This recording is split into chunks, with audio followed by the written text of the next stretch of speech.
이 시간에 하나님의 말씀 보겠습니다. 마태복음 16장 13절에서 17절 말씀입니다.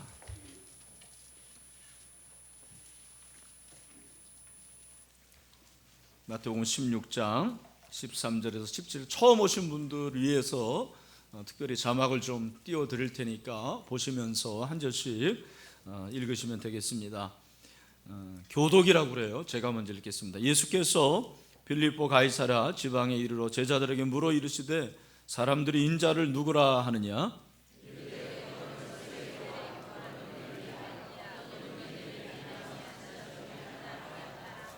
이르시되 너희는 나를 누구라 하느냐?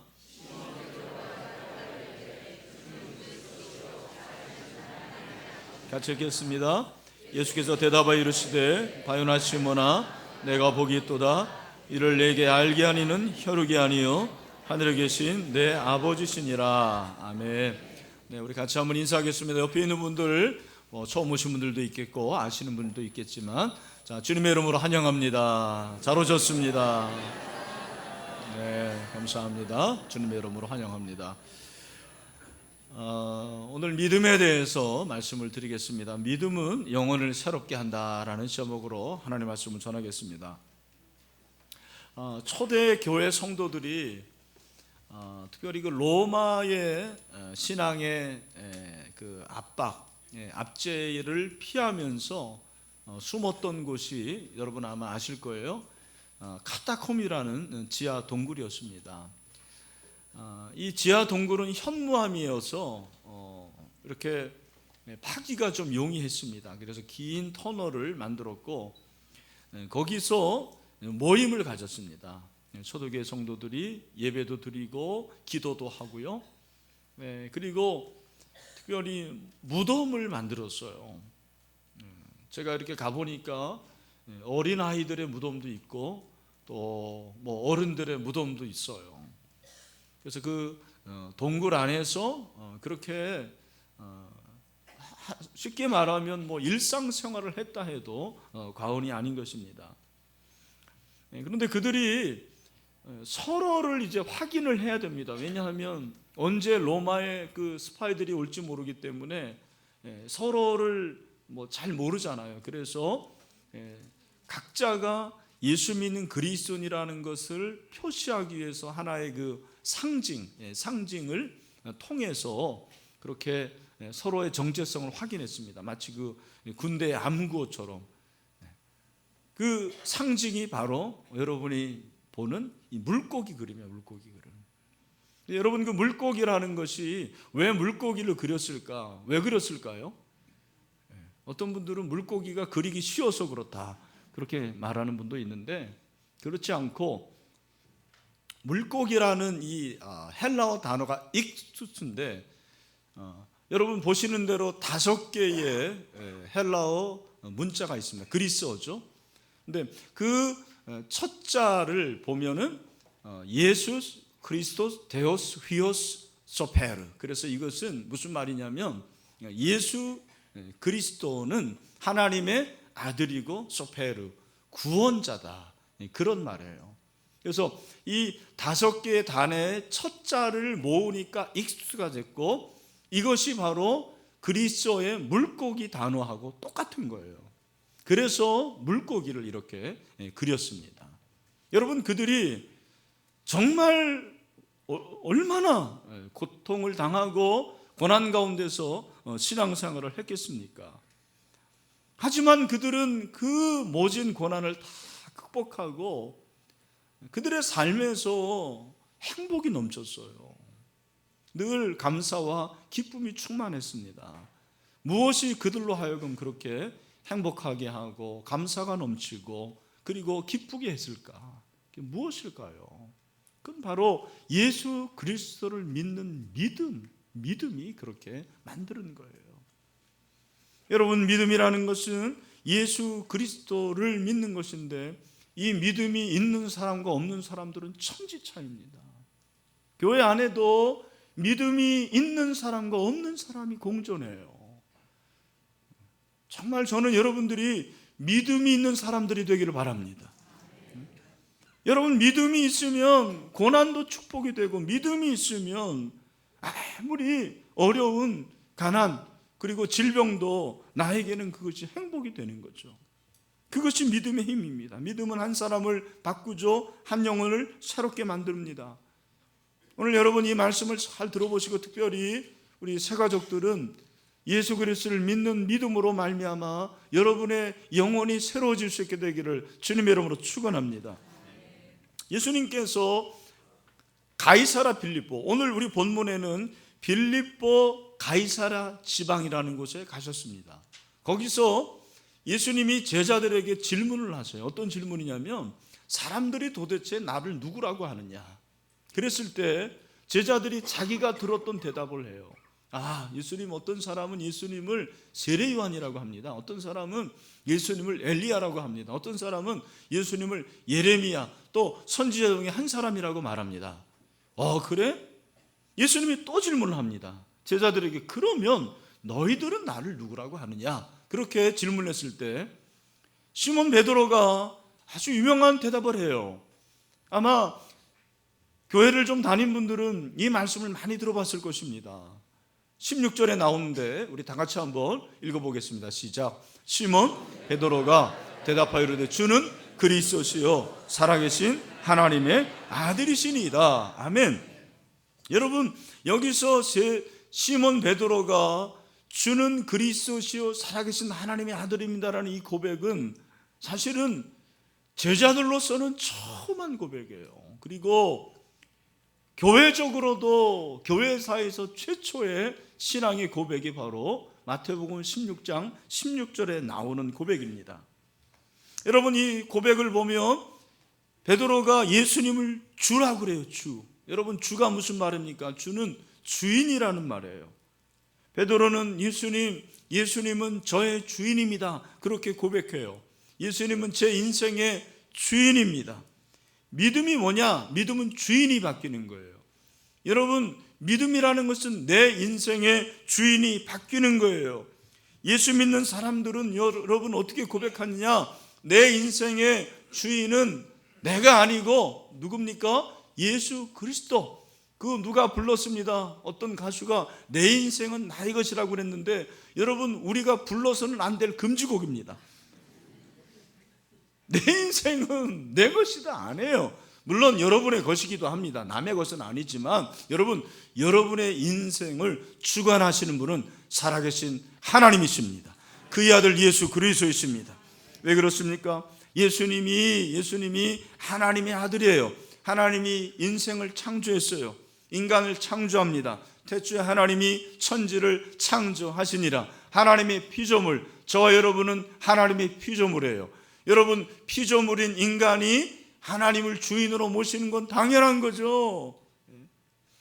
이 컵을 만든 그 사람이 이 컵의 주인인 것은 당연한 거예요. 여러분을 누가 만들었어요? 하나님이 만드셨습니다. 그러므로 여러분의 인생은 하나님이 주인이 되십니다. 오늘 본문에서도 예수님이 베드로의 고백을 들으시고서는, 야, 바요나 시몬아, 네가 참 복이 있다. 이것을 고백한 것은 네가 아니고 바로 하늘에 계신 내 아버지다. 그렇게 말씀하십니다. 그래서 네가 고백한 것은, 이것은 혈육이 아니라고 했어요. 여러분, 이 혈육이라는 것은 무슨 말입니까? 이 혈육이라는 것은 하나님과 대조적인 위치에 있는 인간을 표현한다고 그랬어요. 여러분, 하나님과 인간이 어떻게 달라요? 하나님은 하늘에 계시고 인간은 땅에 있는 거, 그게 아닙니다. 하나님은 하늘에서 계시고 땅에도 계세요. 처음 교회 나오는 분들은 하나님을 하느님이라고 하는데, 하늘에 계신 그 님이 하느님이 아니에요. 우리가 믿는 하나님은 어떤 분입니까? 무소부재한 하나님이십니다. 하늘에도 계시고 땅에도 계십니다. 그러면 하나님은 어떤 분이십니까? 하나님은 인간을 창조하신 분이십니다. 하나님은 피조물 된 인간의 창조주십니다. 창조주신 하나님이 저와 인생의 주인이 되시는 줄로 믿습니다.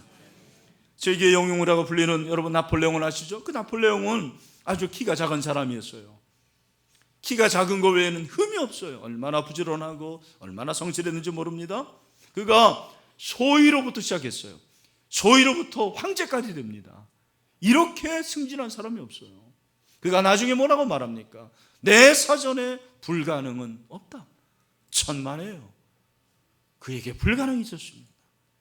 그도 패배합니다. 유배지에 갑니다. 그도 죽습니다. 자기의 인생을 그는 몰랐어요. 자기가 인생의 주인인지를 착각했습니다. 여러분, 죄가 무엇입니까? 죄는 하나님을 떠난 게 죄예요. 그런 의미에서 저는 믿음의 반대는 불신이 아니고 죄라고 생각해요. 여러분, 믿는 것은 하나님을 믿는 것인데 죄는 하나님을 떠나서 하나님을 믿지 않는 거예요. 하나님을 떠나서 내가 내 인생의 주인이다, 내 마음대로 살고 내가 원하는 대로 가고 무엇인지 행동하는 것, 그것이 죄예요. 오늘 주님 앞에 처음 나온 여러분이 하나님을 믿는 믿음이 있게 되기를 주님의 이름으로 축원합니다. 그 시작이 무엇이냐? 한번 따라합시다. 예수님은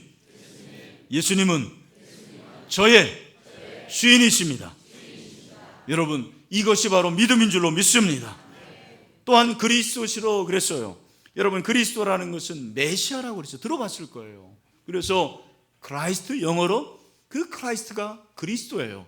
메시아는 뜻이 무엇입니까? 기름 부음을 받다, 그 말이에요. 구약 성경에서 기름 부음을 받는 사람은 왕, 선지자, 제사장이었습니다.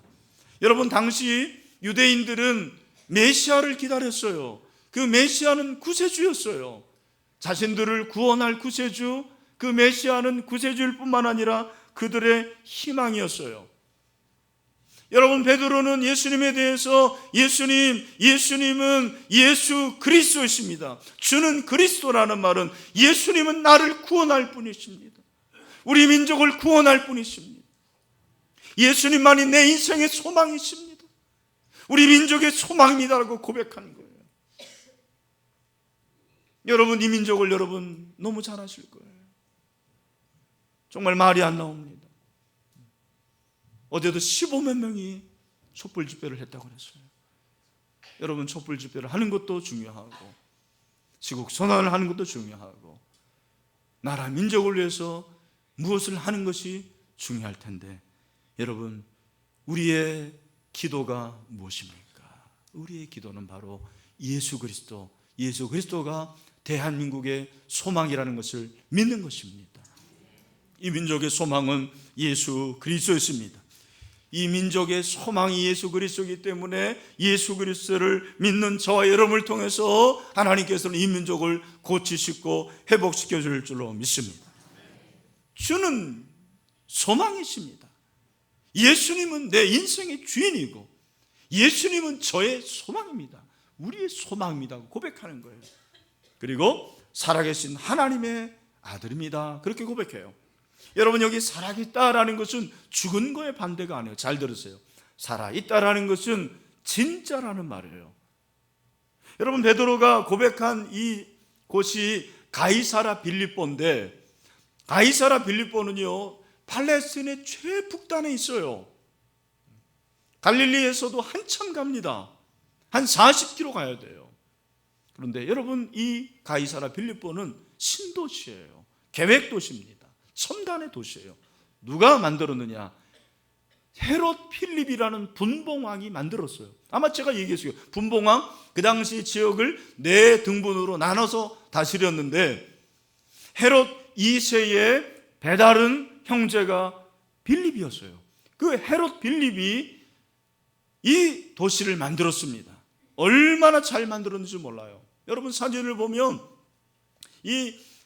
여기서 한참 저 헬몬산 중앙에 있는데 지금도 그 흔적을 보면은요 큰 돌들이 많고요. 여러분, 멋지지 않습니까? 너무너무 멋있어요. 정말 대단한 도시예요. 여러분, 그런데 이 도시는, 가이사라 빌립보는 무엇으로 유명하냐면 로마 황제 숭배로 유명한 도시였어요. 로마 황제의 중심지가 가이사라 빌립보였어요. 그래서 빌립이 왜 가이사라 빌립보라고 지었냐면 로마의 황제를 가이사라라고 그러는 거예요. 시저. 그 가이사라는 이름과 자기의 이름 빌립 같이 모아서 가이사라 빌립보라고 그렇게 만드는 거예요. 로마 황제의 그 중심지 가운데서 베드로가 너희들은 나를 누구냐고 했을 때 예수님은 살아계신 하나님의 아들입니다라고 고백한 거죠. 무슨 말입니까? 예수님이 진짜 신입니다. 왜냐하면 하나님의 아들이기 때문입니다. 여러분, 이 세상의 진정한 신은 살아계신 하나님이십니다. 하나님의 아들 예수 그리스도는 신성을 가지신 거예요. 그분은 완전한 신이십니다. 그분은 완전한 인간입니다. 그 하나님을 믿는 여러분이 되시기를 주님의 이름으로 축원합니다. 하나님은 스스로 계신 분이죠. 출애굽기 3장 14절에 보니까 하나님이 모세에게 이르시되 나는 스스로 있는 자이니라. 또 이르시되 너는 이스라엘 자손에게 이같이 이르기를 스스로 있는 자가 나를 너희에게 보내셨다 하라. 하나님은 만들어진 신이 아니에요. 누가 만든 게 아니에요. 우리 하나님은 자존자예요. 자존자라는 말은 스스로 계시다라는 거예요. 여러분, 하나님은 태초부터 끝까지, 그래서 하나님은 알파와 오메가가 되시는데 그 하나님의 아들이 바로 예수 그리스도이십니다. 여러분, 살아계시다라는 것은 영원한 생명력을 가졌다라는 거예요. 살아계시다라는 것은 어제도 살아계셨고 지금도 살아계시고 앞으로 살아있다라는 말이에요. 영원한 생명력을 가지신 분, 그분이 예수 그리스도인 줄로 믿습니다. 그분은 어제나 오늘이나 영원토록 동일하십니다. 우리와 함께 계십니다. 그분은 살아계시는 줄로 믿습니다. 여러분, 이 고백이 얼마나 놀라운 고백입니까? 저는 한번 생각해 보세요. 야, 베드로가 참 배운 게 없는 사람인데 어부 출신 아니에요. 만약에 그가 대학을 다녔다면 글쎄요, 갈릴리 대학 어부과정도 나왔겠죠. 네. 그런데 100점짜리 신앙 고백을 하는 거예요. 여러분, 나중에 니케아 신조를 만들고요, 그리고 오늘날도 세례를 줄 때 물어보는 게 이거예요. 당신은 예수 그리스도가 당신의 주임을 믿습니까? 당신은 예수 그리스도가 하나님의 아들이심을 믿습니까? 당신은 예수 그리스도가 당신의 구세주임을 믿습니까? 여러분, 누가 가르쳐 주는 거예요? 누가 가르쳐 줬다고요? 예수 그리스도의 아버지 누굽니까? 하나님이 가르쳐 준 거예요. 하나님이 가르쳐 줬다고 했어요. 예수님이 이 고백을 듣고서는 이야, 대단하다. 이것을 알게 한 이는 혈육이 아니고 내 아버지다라고 칭찬하고 얼마나 감격했는지 몰라요. 저는 여기서 그런 질문을 해봅니다. 왜 예수님이 베드로의 이 고백을 이렇게 칭찬하셨을까? 왜 이렇게 감탄하시고 감동을 하셨을까?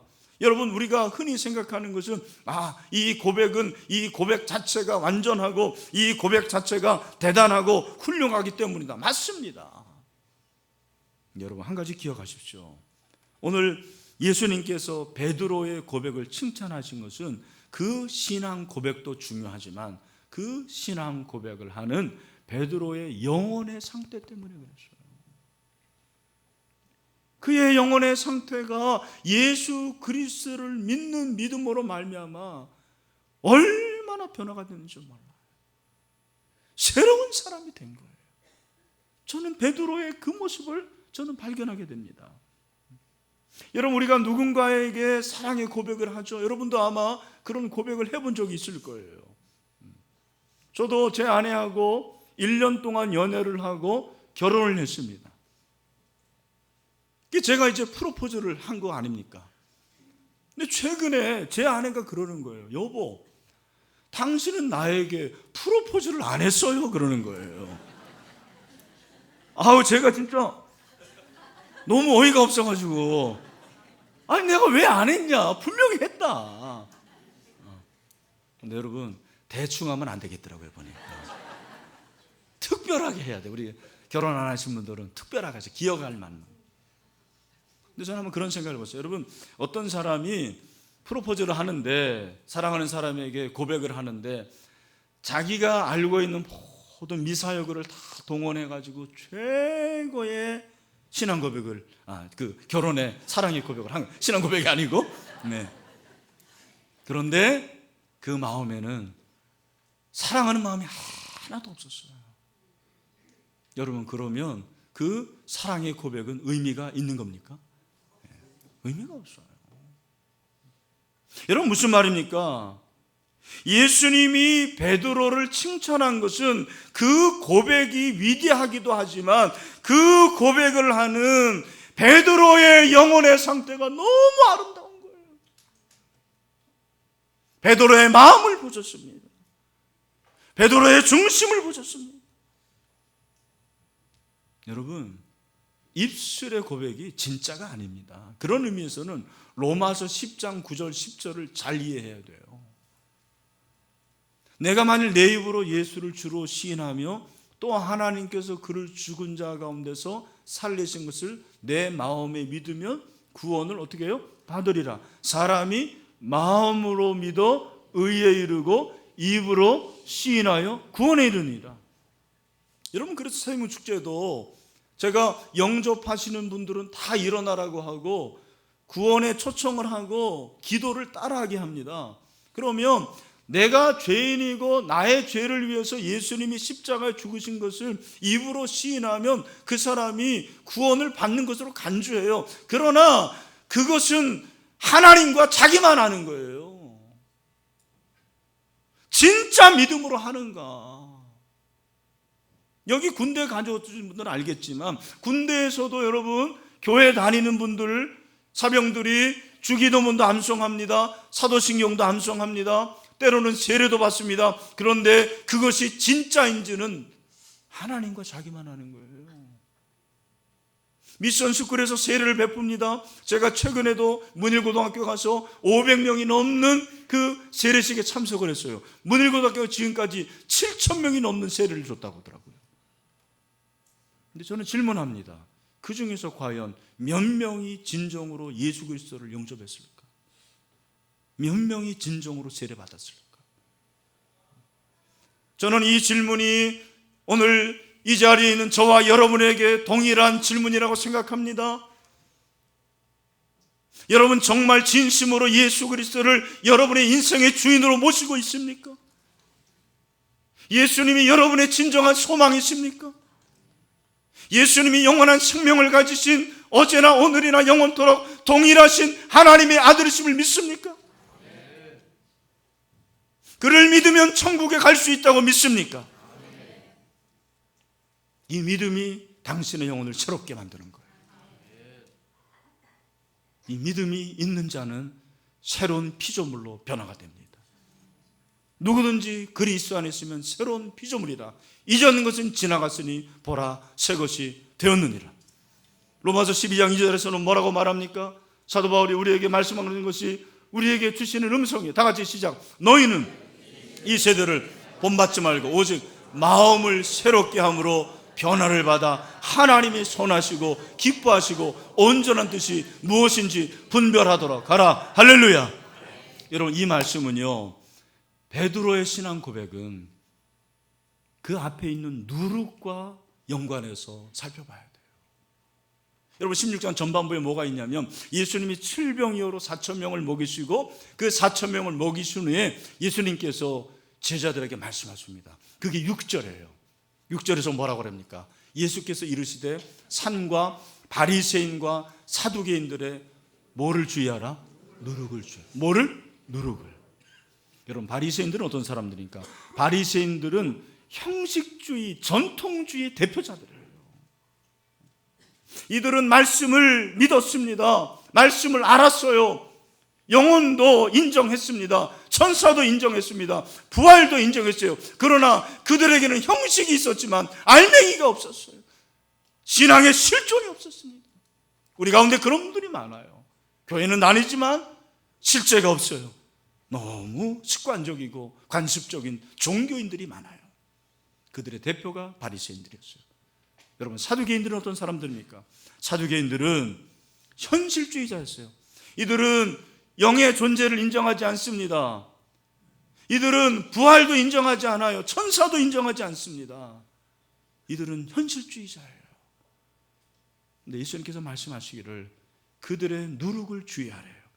여러분, 누룩은 무엇입니까? 누룩은 성경에서 두 가지예요. 긍정적으로 말하면 누룩은 확장시킵니다. 빵의 이스트처럼 그렇게 확장성이 있어요. 반면에 부정적으로 누룩은 무엇입니까? 누룩은 부패시키는 거예요. 썩는 것입니다. 여러분, 바리새인과 사두개인들은 진리라는 떡을 자신들의 방식으로 발효시키고 결국은 부패시켜요. 그것을 신앙이라고 착각한 거예요. 예수님은 그것을 누룩이라고 말씀하십니다. 여러분, 이 시간에도 나만의 전통과 나만의 형식과 나만의 고집과 나만의 교만이 있다면 그건 누룩이에요. 예수님은 그 누룩을 주의하라는 거예요. 그러면서 베드로의 이 고백이 진정한 신앙이라고 말씀하십니다. 베드로의 신앙 고백은 영혼을 새롭게 하는 믿음에서 비롯된다고 말씀하고 있습니다.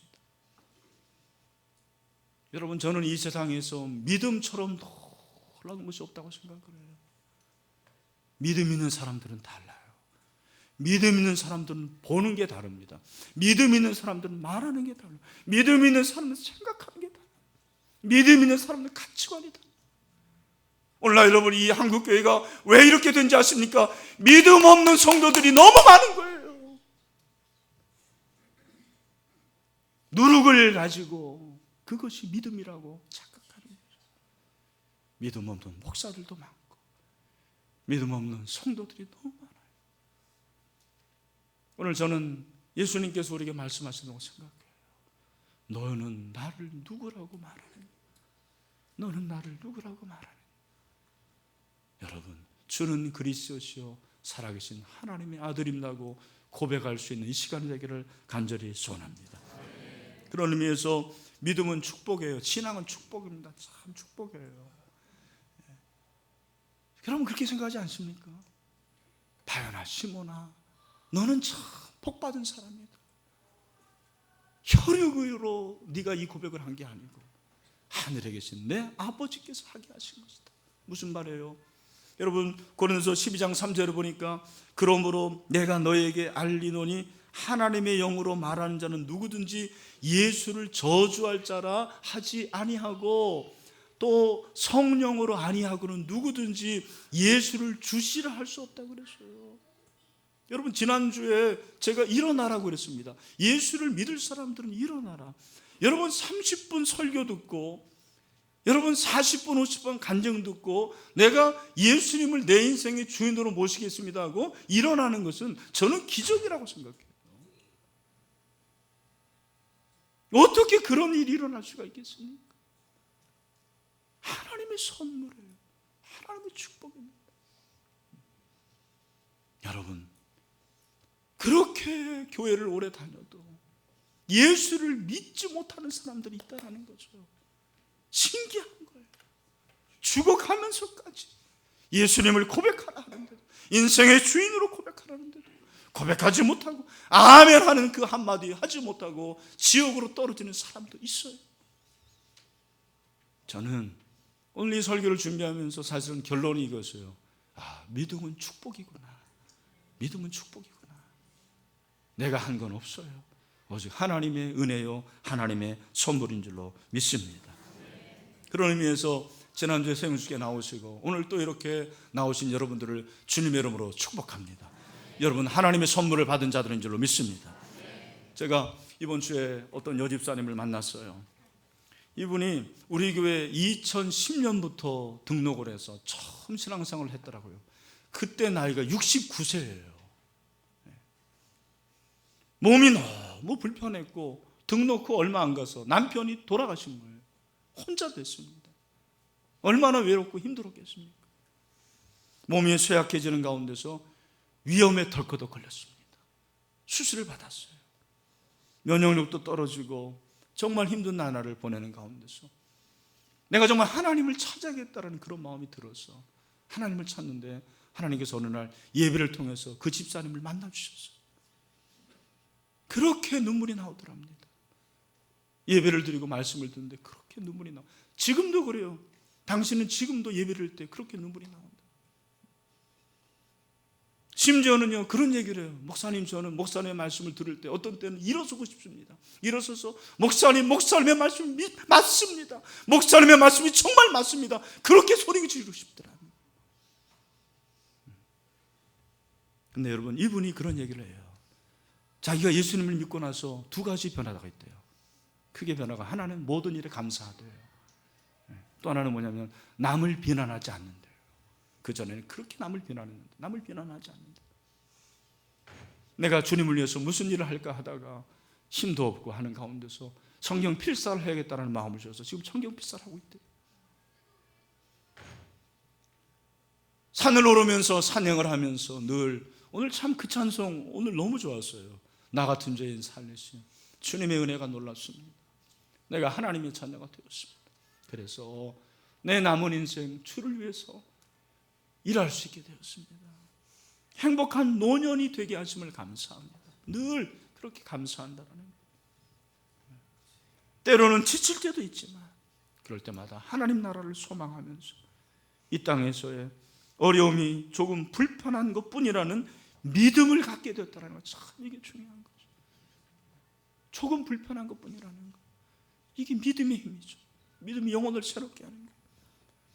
여러분, 믿음은 한 영혼을 새롭게 하고요, 믿음은 한 가정을 새롭게 하고요, 믿음은 한 사회를 새롭게 하는 거예요. 그래서 하나님의 나라가 이루어지는 것입니다. 여러분, 그런 은혜가 있게 되기를 주님의 이름으로 축원합니다. 말씀을 맺습니다. 믿음은 한 영혼을 새롭게 하더라고요. 이게 힘이에요. 이게 믿음의 힘이에요. 여러분, 새로운 인생으로 변화시켜요. 모든 것이 새로워지는 거예요. 그래서 이 믿음으로 말미암아 하나님을 기쁘게 하고 믿음으로 말미암아 하나님 나라를 건설할 수 있는 거죠. 여러분, 이것은 하나님의 선물이고 축복입니다. 여러분 모두 다 축복을 받은 자들입니다. 한번 따라합시다. 나는 하나님의 복을 받은 사람이다. 할렐루야, 할렐루야. 그런 은혜가 넘치기를 주님의 이름으로 축원합니다. 우리 한번